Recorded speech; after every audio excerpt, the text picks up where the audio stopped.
YouTube. So just want to make sure you're aware of that. Morning, Shauna. Morning. Oh, it looks like it's Sandra, not Logan. Change your name.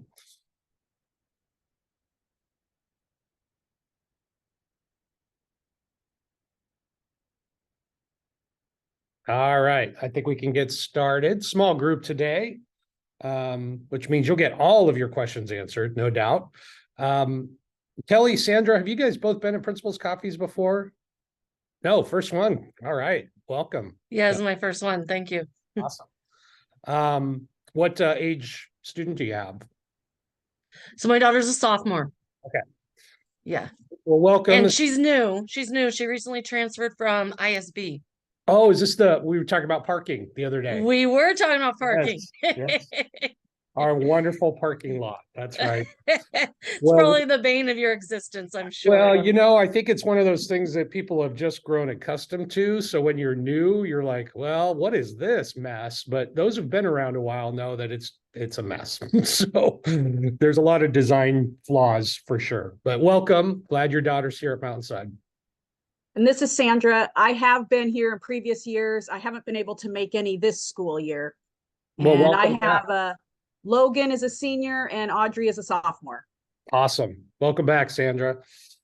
Again, if you guys wouldn't mind, I know Shauna and Lori have been here before, but that QR code in the bottom left-hand corner, if you want, allows me to get some contact information and any other questions you might want to have me reply to. And also I'll be monitoring the chat, but we're a pretty small group. So as long as the questions are general in nature and not specific about, you know, your kid, I'm happy to answer them in this forum. So just a brief update, and you can see it on the screen. One is we had students just complete course selection on Wednesday. They turned in their materials. And so we are doing cleanup now and making sure that those kids who, for whatever reason, did not turn in materials or input their forecast information for next year, that our counselors are going to track them down and make sure that they get their information in there. And then the next step in that process is that we will start to look at sectioning.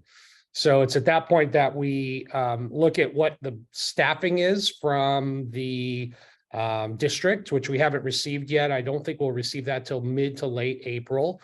And just so you know, if you haven't seen it already, I believe I put it in the Express. There's a video that the district has put out around where we are in the budget process. Right now, the governor's budget, I want to say it's like 9.4 billion that the governor is allocating towards education. For us as a system in education to stay at the same level of service that we currently are at with inflation and all the things, we would need that to be at 10.3 billion. So if we don't get to 10.3 billion from the governor's budget, that means in Beaverton, there's a potential for reductions to take place. In addition to that, we also in the district have a drop of enrollment that is occurring, and mostly that's happening at the elementary level. So there's this deflated bubble that's happening at the elementary level, and it's making its way up through the system. And obviously the dollars we receive for the building is based on our per student allocation. And so as the numbers of students go down, so do our resources in kind. And so we are not quite sure what that's going to look like. At the high school, we're pretty stable, although I know my projected ninth grade numbers are around 350, which is much smaller than what we've been at. Our ninth grade class tends to be our largest class at over 400 kids. So if it does stay at 350, that's definitely going to be a drop for us. And that would mean potentially a loss of staffing. And so we know that, you know, this deflated bubble is coming through the system, and there's going to have to be adjustments made because of it. We always work really hard to maintain staff in terms of who wants to be here and making sure that they're teaching what they want to teach and keeping the community as we have it. So that all happens really between April and the late part of May. And so we'll start that process after spring break and start looking at what kids have signed up for, and then what our budget is to be able to support what it is they want to take. So if you haven't already, I think there was a survey that was part of that video, or part of what was in the Express in March. If you want to have some input or get some information, that's the best place to go. Any questions about kind of course selection / district budget? So Todd, does that mean the ESSER funds are all, because we were super lucky there during the pandemic, right? One of the good things to come out of the pandemic, was a surplus of funding, but those days, it looks like they're starting to dwindle. Yeah, thank you for bringing that up. That is also a piece to the puzzle. We had the ESSER funds that were brought to us by the government for COVID relief.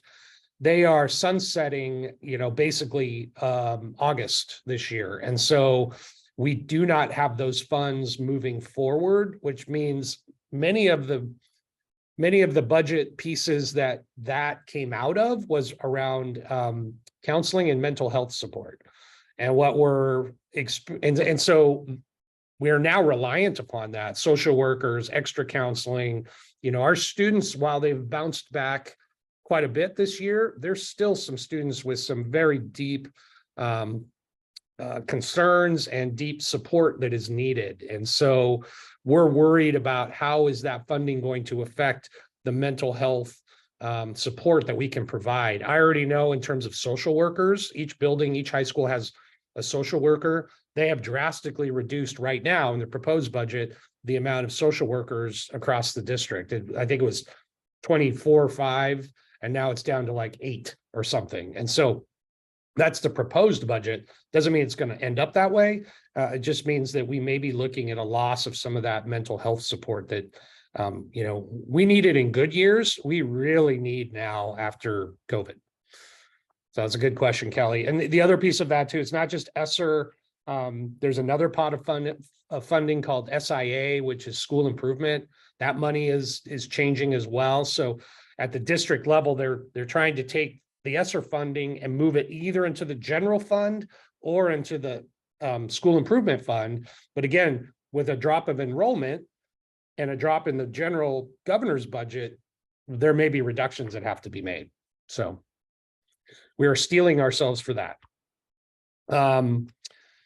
In addition, part of what we did with course selection was curriculum night. If you're able to make it, I hope it was a meaningful night. We're looking at adjusting it to next year a little bit differently, and maybe having an open house from 6 to 7 and then start the general sessions at 7. So what happened is we had open house like 6 to 6:30, and then everyone went to the breakout sessions, and all of our staff were kind of left with empty tables.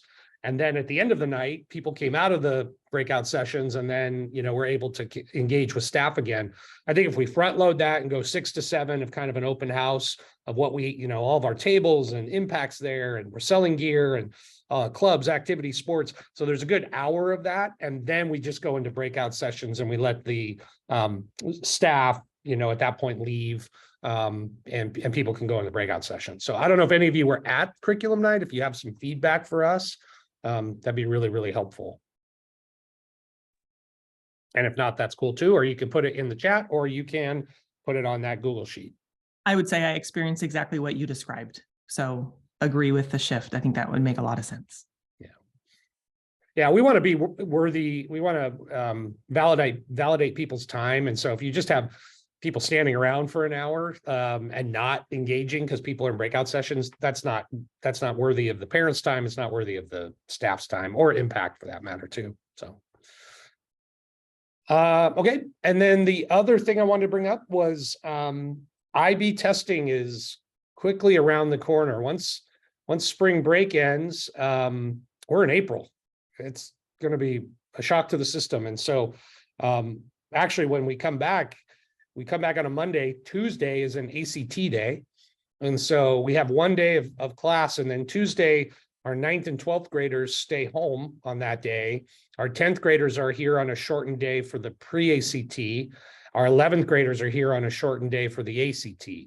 And so that'll happen on Tuesday, and then we'll pick up with a normal schedule on Wednesday. But geez, I mean, we have a lot going on between then and the end of the year. Exciting stuff, fun stuff. One of the things that will be fast approaching is IB testing, and that happens all throughout May. It basically starts the 1st of May and goes to almost the end of May. We are desperately seeking volunteers, and it is an easy gig. It's not difficult. You cannot, Lori, be a parent of a tester. However, I don't know if Blake's testing, but You'd be a parent of a tester who's testing in a different subject, but don't think so. Okay. But, you know, I think if you wanted to volunteer, you can always put your name in and they can always tell you no. I'll try and confirm that. But if you're interested in testing and you don't have a kid testing, there's that QR code that I've also listed on the screen. And it takes you to a site where you would sign up. And I'm hopeful, Lori, that Impact and Christine can put it up on the Better Impact site so that we can, and I think it's going to come out in the Express in April, and we're going to put out a Parent Square. Last year was our first year testing in IB, and I think we learned a lot. It went really well, but we learned a lot. And so we've made some adjustments for this second year as we test our second group of IB students coming through. I know last year, I was able to invigilate, as the term is, Invigilate. for multiple. My son only had one IB test last year as a junior. This year he has many, so I know I need to watch out for him. But I know that we had parents that got swapped out of days that they were supposed to be volunteering, but their child was in the room. So we were moving volunteers around last year for that. So at least last year it was, you couldn't be in the room with your child, but you could be in somebody else's room. yeah, so I'm looking on here on the Sign Up Genius, and it does have you say what course you would want to sign up for. And so I could do Spanish because Blake took it last year, but I could not do the ones he's doing this year. So it looks like that's an option. So do you want me to have Kristen share the link to the Sign Up Genius? And That'd be great. If you have any text you'd want to go with it. Well, I think the text is written isn't it like kind of the preamble at the top? Why, yes, Todd, it is. Yeah. All right. And probably make sure that you also clearly state you cannot volunteer at a time when your child will be testing in that room, because it was a shock to some of the parents who didn't realize they couldn't be in the same room with their child last year. Yeah, it's the last bullet point on the. Okay, perfect. Okay. Yeah. So, obviously we all, like administrators, counselors, and we have teachers who are, who are able to, they'll also help with testing. We use all sorts of spaces in our building. Sometimes we use the gym, which isn't a great testing environment, but it's the biggest space we have for some of our biggest tests. But it really is a pretty low key. I think in most cases Sandra, I don't know if this was your experience, but you're not the main invigilator. There's usually a staff person that leads it, and then you also support that person. Although sometimes I think we get shorthanded, and we may sometimes ask parents to be the main test givers, but hopefully that's not the case. Yeah, mainly it was periodically, not too often. You don't want to distract the children, but wandering the aisles to just make sure of what they're doing. Before the tests, it was setting up the tables, setting the papers out. There's a very rigid way that they have to be laid out. The kids know coming in. I was extremely impressed last year. All of the students were so prepared. They knew they could not have anything on the tables, and they knew they could not touch any of the papers until the main instructor told them they could do so. So they were very prepared. But a lot of it is coming early to set all the papers up, make sure the desks are lined up, cleaned. I know I spent one day erasing things from the tables because I did not know if any of the pencil on there had been from as a crib sheet, if you will. But yeah, periodically wandering to make sure the kids are doing what they're supposed to do. If they have a hand raised, a lot of times it was they needed a new pencil or an additional sheet. We also had to escort to restrooms and make sure that the restrooms didn't have cheat sheets anywhere in the restrooms. So it was little things like that. But you needed to make sure there was at least 2 people in the room, the main instructor and at least 1 volunteer to do those extra little things.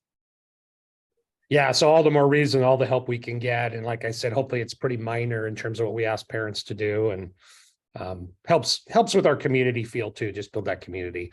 And the kids, they'll come in pretty stressed. It's, it's a culminating experience for them as they complete their time here at Mountainside and complete either the full IB diploma program or the certificate where they've taken a smattering of classes. So that's there. Yeah. Lori, if you wouldn't mind giving it to Christine, and then we'll put it out too in April and all that stuff. Third time's a charm. It's Kristen. Kristen. But I'm sending her an email right now. And then Jill, I see your note about curriculum night. Yeah, I mean, it's so hard to avoid conflicts in our own building, let alone other schools' buildings. With our own sports and activities, we're always trying to find what is one day that we don't have a game, an activity occurring. And so, we try to communicate that to our feeders, but they have their own events as well. It's really difficult. But duly noted, we'll try and get out in front of it. And if they can avoid those dates, that'd be great. But we never impress that upon them because we know it's hard in their buildings too. Right. And I guess it depends on when the dates are set, because that was a set date from well before school started. Yeah. So I think we all of the schools tend to do their calendaring in the summer. The next step is sharing that with our feeders so that they're aware of it. But yeah. Totally. Yeah. And when they've only had to deal with 1 and now they're dealing with 2. Very true. Yep. That's a lot of coordinating. Yeah. Yep.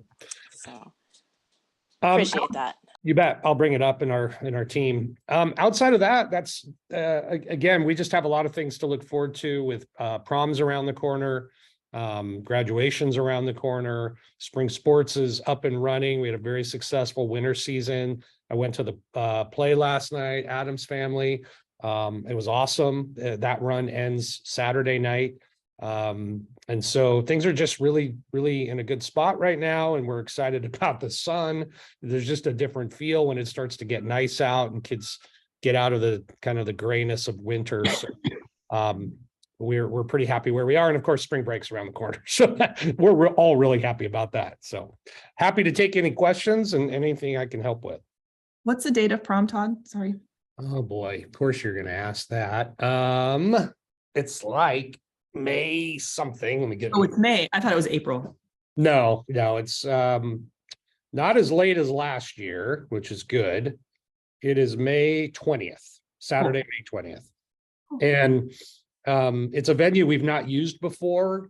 It's the same owner that gave us the venue in Hillsborough last year, which was great because it was so last minute. But this is a bigger venue, and I think it's outside of downtown Hillsborough. Which is actually kind of nice. My experience with prom has mostly been in downtown Portland. And, downtown Portland right now isn't necessarily the safest place to be for our kids. And a lot of those venues don't offer it anymore. We used to always do it at the World Trade Center, which was a great venue. But now those venues have gone under and they're not offering for prom. So it's Hillsborough, which is nice. It's not too far away. Always worries me with kids driving and all the things. And so I can't remember the exact name of the venue, but it's Eric says it's awesome. So it'll be an awesome event. And it's not outside. Yay. Like last year's was supposed to be. Any other questions? I have a couple of quick questions or comments, I guess. Sure. One, I have understood that, for whatever reasons, messaging should go through, use your parent square to contact teachers. I did try to also do contacting a counselor through the website link. And we've had problems with both of those, of not having not getting a response, then following up just through regular email and being told, oh, I'm so sorry, I never got that. And so I'm a little concerned if like there's all these technologies from the school of, there's that side of just trying to message through the ways we're supposed to and it not going through. And then separately and connected would be a question around like Canvas, and noting that, some of the teachers and courses we see like all the stuff's in Canvas, it's really easy to access. And then other classes are not using it at all. And those tend to be the classes because it feels like there's no transparency, that my kid's doing like the worst in. Yeah. And so I'm just a little bit curious if you've got thoughts on any of those. For sure. I would honestly, I would not recommend going through Parent Square to email teachers. I Okay. would go right, just email, just because Yeah. what happens with Parent Square sometimes is it ends up in junk mail. It ends up in other folders that may not go directly to the teacher's inbox. They'd have to actually search for it versus Mhm. if you go through the website, like for counselors, that link should just go straight to their Outlook email. Yeah, and it did not. It didn't. Like it was Interesting. like fill out a form on the website, like contact the counselor, fill out a form, that was supposed to send an email, and then, a week or two later, I just emailed her Yeah. and she's like, oh, I never saw that. Yeah, So- let me look into that, but I would always encourage parents to just directly email the teacher or Okay. counselor. If you go on our staff roster in the Mhm. website, I believe the link is there just for their direct email. If you know the teacher's name. Parent Square we use more so because it does translate into the first language of the parent. So we know for sure that it's being translated for folks. And so, but sometimes for parents, that also goes into their junk mail. So that hasn't always been a clean system as well. But that's the method we've told our teachers to. But I think parent to teacher, parent to staff, I would recommend just a direct email. Okay. Canvas, Canvas, we have some people that are all-stars when it comes to Canvas. They all are supposed to update Canvas. I think there was a tremendous amount of learning that happened over the pandemic when we were doing online learning, but some people have kept that up and others have not. What I would recommend is emailing me or and then I can get it to the right vice principal who can support that teacher and saying, like, I know I supervise science. So I've had several conversations with teachers about, hey, I've got parents, I've got kids complaining that you're not updating Canvas. The information is, or there's nothing on Canvas, and they definitely should all have a Canvas page. Some have, like anything, varying degrees of comfort / expertise when it comes to it. So if you I let guess me know, it's the most of them have like a Canvas page. Right. It's more finding like the assignments, and if it's a paper packet from Spanish, it's really hard to. Or math, all the assignments are through Formative, which parents have like no access to. So it just makes trying to find out, hey, where are you having trouble? How can we support you? So much harder yeah. when If we've you- got this.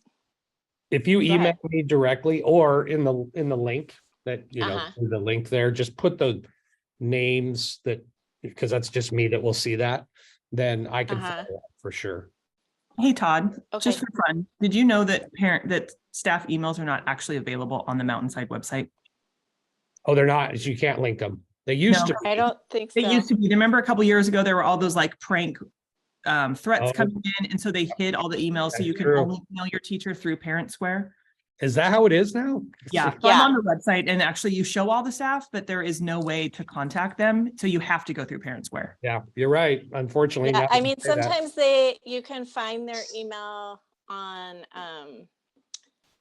on their Canvas site, they'll have it listed. Or, if you've been around BSD long enough, you can hope that the standard first I'm name pretty and sure you can find them on underscore last Parent View, name. no? Parent Yeah, View. they're Parent they're on View. Parent View. But it goes to your point, Jill, just about that. I mean, I think we're all dealing with, okay, I know, for example, for me, like I'll get people that message me on Instagram or Facebook or, and Right. I get Parent Square and then I get an email, and it's hard to track all of the different avenues of communication. And so what happens then is there's a lack of communication because people don't know the right direction to go. So it brings up a good point. I think I'm going to put that on my list of to-dos on the board, to have some sort of standardized communication plan or make sure that there's an easy way for teachers, whether it's on Canvas, it's on Parent View, to email directly, or where parents should go to email, and just be specific and That'd consistent. be super helpful. The other question I have, I feel like at one of these other coffee chats we've had, you mentioned at some point, I think it was right before semester break of, in general, there should be ways for kids to be able to improve their grades or improve assignments if, that initial grade was not what they wanted, and I guess, could you tell me a little bit more about that? Yeah, in a standards-based system, in fact, right at the end of the semester, I called it a standards-based summit, is what I called it. Okay. But what we did for all the departments is I said, all right, here are the 9 components of a standards-based learning system. And I listed them out, and I can't recite them verbatim, but part of That's that okay. accepting late work. Mhm. You can accept late work up to a point, but also multiple opportunities. So a student should be given multiple opportunities on a learning target or on a criterion. And in addition to that, having a number, so having 3, being very specific that in a learning target or in a criterion, a student should have at least 3 opportunities to demonstrate that they understand the material. So if for instance, the first time on a learning target they don't do well, then they should have a second and a third opportunity to demonstrate it. Then the question is, and this is up to teacher discretion, they have the ability to determine how they then convert that to a grade. So Okay. some teachers do average. And so, yeah, they didn't do well the first time, but they did better the second and third time. Well, if they're averaging, obviously the first time is going to have a negative effect on that. A lot of teachers do power law, which is more like we're going to see a continuum. And because you ended with a better grade, that's the grade you're going to get on that particular learning target. And teachers have the autonomy to choose that. What we've asked is that from department to department, it be consistent. And so you're going to have some fluctuations with that, but in theory, to your question, and more so moving into the second semester, because what we found through this audit, through this summit, was we certainly had some departments that were not abiding by that. By the way, the fire drill's going off. So if you hear that, it's a drill. It's outside my office, but if you see 1,000 kids leaving behind me, that's what that is. That's just a drill. And so we're really working towards aligning that in a better way around multiple opportunities. The other piece we discovered was some departments, one in particular, was putting a cap on those multiple opportunities. So they would say like, and you really, a multiple opportunity does not mean a retest per se. It could, but really you Right. should be trying some other assessment. But some departments said, we'll let you retest, but then you can only get as high as a 5 on that retest. You can't do that, right? So a kid who has a multiple opportunity should be able to get as good a grade as they possibly can get. So those are the things we are aligning and structuring. that we maybe lost a little bit of momentum through when the pandemic hit. Sure. And so second semester, we should be a bit better at that. Okay, so can you just help me understand your, when you say multiple opportunity to show a criterion, would you like, so for example, if it's a, like, I guess, would it be like you said, like an opportunity to retake a test, or is it like if the criterion is example three different assignments, you get if three separate chances to show that It could be. It could be information? all, yeah, it could be all of the above. I think Okay. people, one department in particular liked the idea of a retest. I think they're moving away from that because once I said you can't cap it, then why would you have kids retest? So you should have a different assessment, right? So a second assessment, it may capture a couple learning targets, criteria, and they're interchangeable terms. We say Sure. criteria because of MYP and IB language, but for the district, it's learning targets. So you could have an assessment that hits on 2 or 3 learning targets, right, at a Okay. time. And then the next assessment also hits on those 2 or 3. So it might be a different assessment, but it is assessing the same learning target. Does that make sense? Yeah, I think so. And it I depends think on so. what, I mean, it depends on what the yeah. learning target is, what the content of the class. I mean, there's just so many variables. Right. And what it comes to too is like on this specific assignment, we missed like that a whole section existed or whatever. And then asking that teacher who is a sub, can you reopen it so I can do the part that I totally missed, feels very daunting, Yeah. And I guess the other thing is like things around like presentations or in front of the class type requirements that there's just not every kid is going to be a public speaker. Right. And what is the, I don't want to say maybe accommodation, but like a soft speaking voice doesn't feel very fair as a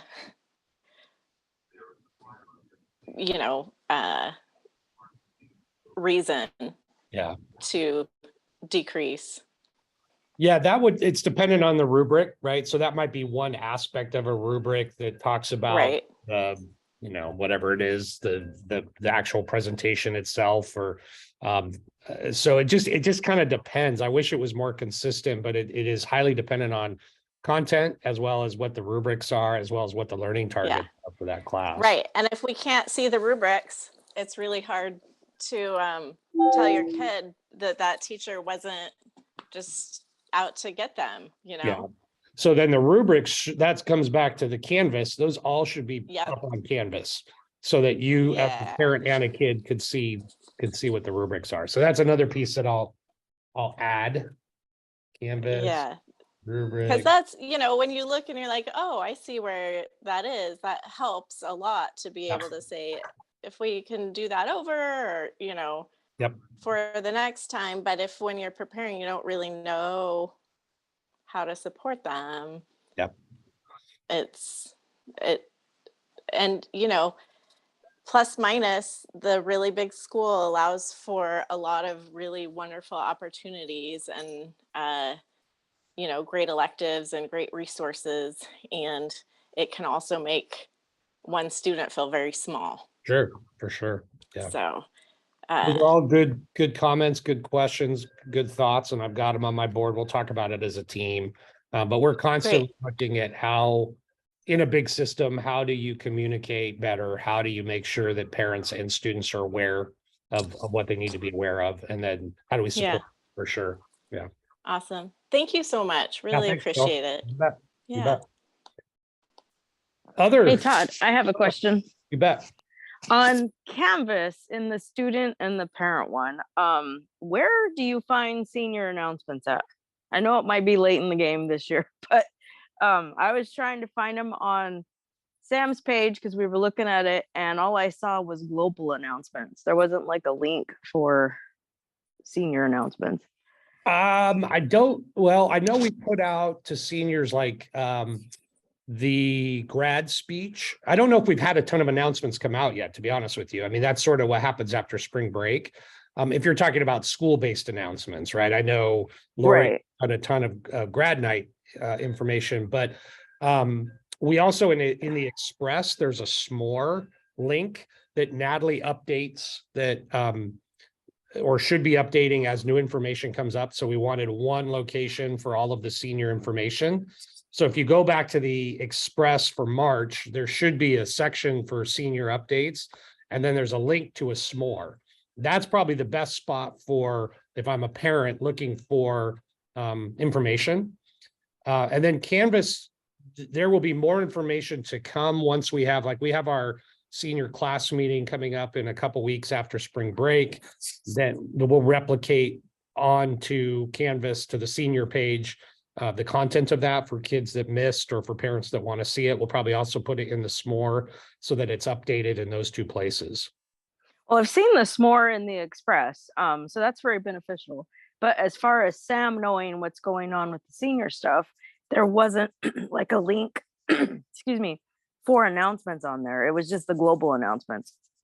Yeah, we haven't really started pushing any of that out yet. Okay. Yeah. Just wanted to make sure he wasn't missing anything because I'm trying to stay on top of him and kind of help him to, hey, don't Yeah. miss this, but just wanted to make Yeah. sure. I think once ACT happens, Natalie, Vice Principal Natalie Labossiere is in charge of graduation, but she's also in charge of the ACT. So that's April 4th. And once that's over, then we hit the graduation hard and make sure we start communicating. We'll have a list of dates that we'll put out for seniors and parents about upcoming dates for senior events and activities and all that stuff. So that be on the lookout for that. Yeah, that Okay. list of dates is in the s'more. Yeah, I've seen the list of dates, but I just, on a student perspective, wanted to know how they're keeping up with everything that might be going on. Yeah, that's part of, we sort of, at that class meeting, Lori's probably gonna know it better than me. What date was that again? April, remember? It was like It's the 6th. 6th. Yeah. We go through a lot of that stuff on April 6th with the seniors. And then I'll have Natalie make sure it goes up on the s'more and on Canvas, the presentation that she'll do. Okay, good to know. Thank you. Yep. So he should be, I mean, the only thing really right now is grad night and making sure he has his cap and gown. Right. Well, we've gotten that taken care of already. So, Yeah. All right. Good to Thank know you. Good to know that our presentation is going to go up on that link because it's good to know. Thanks for sharing that. You bet. Because it's going to be a movie. Well, we could still put the movie on there. You YouTube it. Like if you put it on YouTube, then we can link to YouTube. We'll just have to make sure we don't get in trouble for like licensing. Yes, there is that. There's that piece. Jason Inglis is always running into that, but good questions. Small but mighty group this group is this morning. Any other questions, thoughts, anything? If you want, again, put it in the Google Doc and I'll reply to that too.